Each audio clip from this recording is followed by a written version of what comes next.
শুরুতেই জানিয়ে দেব, এবার যুদ্ধের মধ্যেই বড়সড় মন্ত্রিসভার রদবদল, নতুন পররাষ্ট্রমন্ত্রী পেল ইউক্রেন।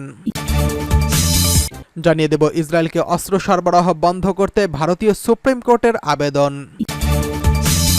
এছাড়া রয়েছে বুলডোজার দিয়ে ফিলিস্তিনি কিশোরের লাশ টেনে নিয়ে গেল ইসরায়েলি সেনারা। জানিয়ে দেব, নতুন করে যুদ্ধবিরতির প্রস্তাবের প্রয়োজন নেই বলছে হামাস। সর্বশেষ জানিয়ে দেব, এবার মার্কিন প্রেসিডেন্ট নির্বাচনে ট্রাম্প নয় কমলা হ্যারিসকে সমর্থন করলেন ভ্লাদিমির পুতিন। যুদ্ধের মাঝেই বড়সড় মন্ত্রিসভার রদবদল, নতুন পররাষ্ট্রমন্ত্রী পেল ইউক্রেন। ইউক্রেনের পার্লামেন্ট আন্দ্রি শিহিবাকে নতুন পররাষ্ট্রমন্ত্রী হিসেবে অনুমোদন দিয়েছে। তিনি দিমিত্রি কুলেবার স্থলাভিষিক্ত হচ্ছেন। এটি রাশিয়ার পূর্ণাঙ্গ আক্রমণের পর থেকে ইউক্রেন সরকারের সবচেয়ে বড়সড় পরিবর্তন। প্রেসিডেন্ট ভ্লাদিমির জেলেনস্কি এই পরিবর্তন সম্পর্কে বলেছেন, দেশের জন্য এখন নতুন শক্তি প্রয়োজন। যুদ্ধের গুরুত্বপূর্ণ এই সময় মন্ত্রিসভায় নতুন মুখের আগমন প্রয়োজনীয় বলে উল্লেখ করেন তিনি। সিবিহা একজন অভিজ্ঞ কূটনৈতিক এবং তিনি জেলেনস্কির কার্যালয়ে কয়েক বছর ধরে কাজ করছেন। বৃহস্পতিবারে আরও 8 জন নতুন মন্ত্রীর নিয়োগ পাওয়ার সম্ভাবনা রয়েছে। সমালোচকরা মনে করছেন, এই রদবদল মূলত প্রেসিডেন্ট জেলেনস্কির কার্যালয় প্রধান আন্দ্রি ইয়ারমাকের সঙ্গে যুক্ত একটি ছোট গোষ্ঠীর হাতে ক্ষমতার সংহতকরণ নির্দেশ করেছে। সিবিহা এর আগে তুরস্কে ইউক্রেনের রাষ্ট্রদূত হিসেবে দায়িত্ব পালন করছিলেন এবং তিনি ইয়ারমাকের ডেপুটি হিসেবেও কাজ করছেন। আলেকজান্ডার কমিশিনি, যিনি যুদ্ধের মধ্যেও ইউক্রেনের রেলপথ চালু রাখার জন্য প্রশংসিত হয়েছেন, তাকে কৌশলগত শিল্প মন্ত্রণালয় থেকে প্রেসিডেন্টের কার্যালয়ে স্থানান্তর করা হয়েছে।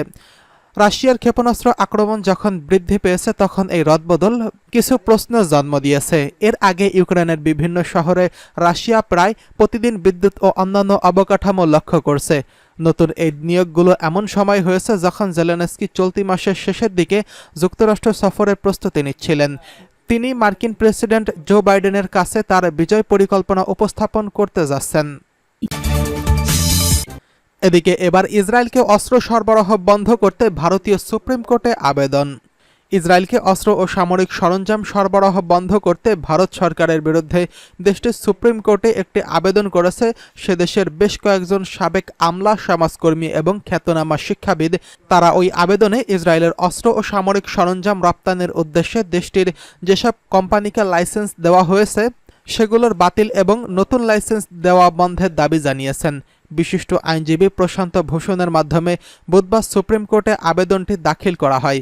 বাংলাদেশ ভারতের সাবেক হাইকমিশনার দেব মুখার্জি, কূটনৈতিকবিদ অশোক কুমার শর্মা, সাবেক কেন্দ্রীয় আমলা মীনা গুপ্তা, অর্থনীতিবিদ জদ্রেজ, শিক্ষাবিদ আচিন বিনায়ক, সমাজকর্মী হর্ষ মান্দার প্রমুখ দাখিল করেছেন।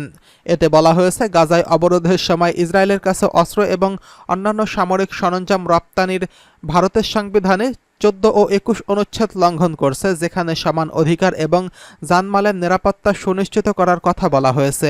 আবেদনে সুপ্রিম কোর্টের কাছে অনুরোধ করে বলা হয়েছে, ভারতের উচিত অবিলম্বে ইসরায়েলকে দেওয়া সাহায্য স্থগিত করা, বিশেষ করে সামরিক সরঞ্জাম সহ অন্যান্য সামরিক সহায়তা, গণহত্যা সনদ, আন্তর্জাতিক মানবিক আইন বা সাধারণ আন্তর্জাতিক আইন লঙ্ঘন করতে এই সামরিক সহায়তা ইসরায়েলের সুবিধা করে দিচ্ছে। সুতরাং এই সহায়তা বন্ধ রাখা উচিত।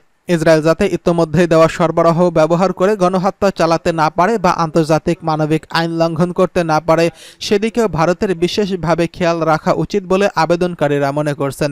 আবেদনে বলা হয়েছে, একটি দেশ যাতে অন্যের উপরে ধারাবাহিকভাবে হামলা চালিয়ে মানবাধিকার লঙ্ঘন এবং যুদ্ধ অপরাধের সংগঠিত করতে না পারে তা দেখার জন্য একটি নির্দিষ্ট আন্তর্জাতিক আইন রয়েছে।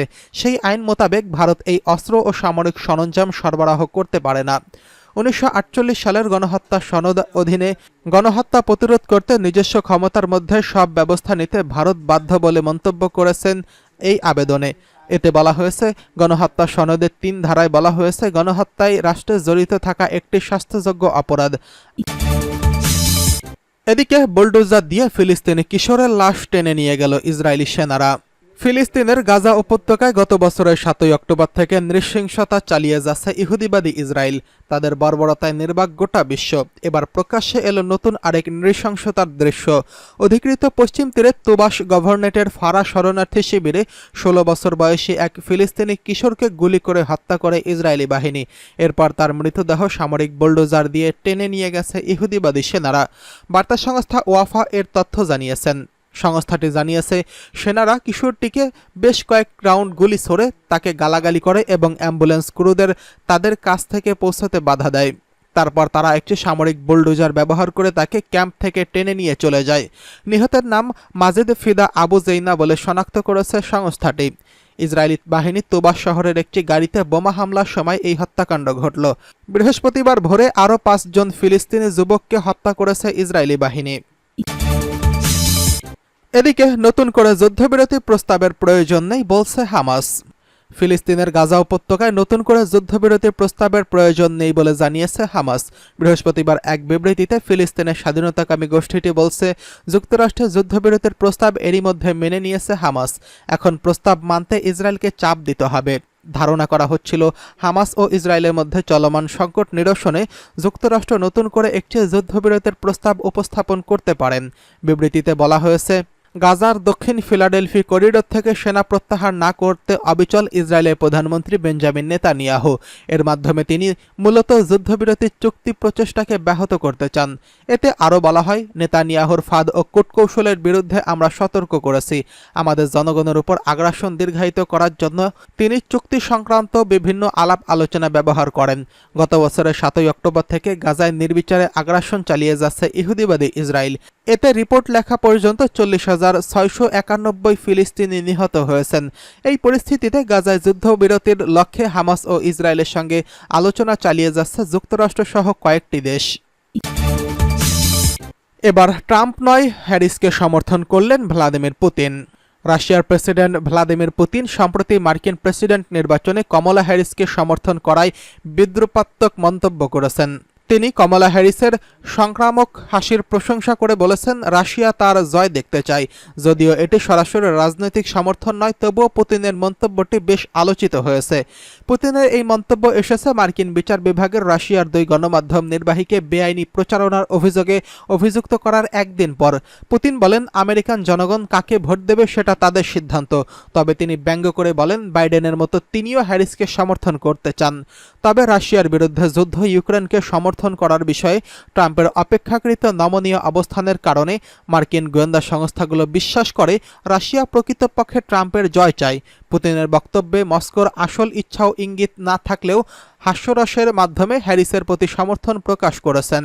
অন্যদিকে ফ্রান্সের প্রেসিডেন্ট ইমানুয়েল ম্যাক্রন দেশটির নতুন প্রধানমন্ত্রী হিসেবে প্রবীণ রাজনীতিবিদ মিশেল বার্নিয়ের নাম ঘোষণা করেছেন।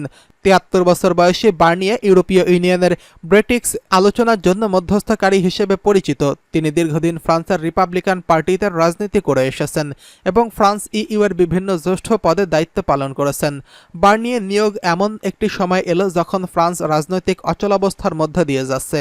গত জুন-জুলাই অনুষ্ঠিত আগাম জাতীয় নির্বাচনে কোনো দলই একক সংখ্যাগরিষ্ঠতা না পাওয়ায় পার্লামেন্ট বিভক্ত হয়ে পড়েছে। এখন এই বিভক্তি মোকাবেলায় করে একটি স্থিতিশীল সরকার গঠন বার্নিয়ের জন্য বড় চ্যালেঞ্জ হয়ে দাঁড়িয়েছে। বার্নিয়ে ফ্রান্সের ইতিহাসের সবচেয়ে প্রবীণ প্রধানমন্ত্রী হিসেবে দায়িত্ব নিচ্ছেন, যা 1958 সালের ফ্রান্সের নতুন প্রজাতন্ত্র ব্যবস্থা প্রতিষ্ঠার পর নজিরবিহীন।